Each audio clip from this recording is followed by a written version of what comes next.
how to reset your Facebook account. First of all, go to the settings, then here scroll down and tap on apps, tap on manage apps, search for Facebook. Then what you have to do is you have to offload the Facebook app. So enable these options, and then what you have to do is go back to the Facebook applications, log out your account and re-log in. If this method doesn't help you, I'll show you the third step.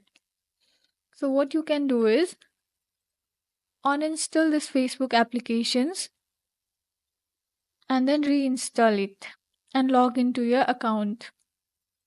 I hope this will help you to fix your problems and help you to reset your Facebook settings to default.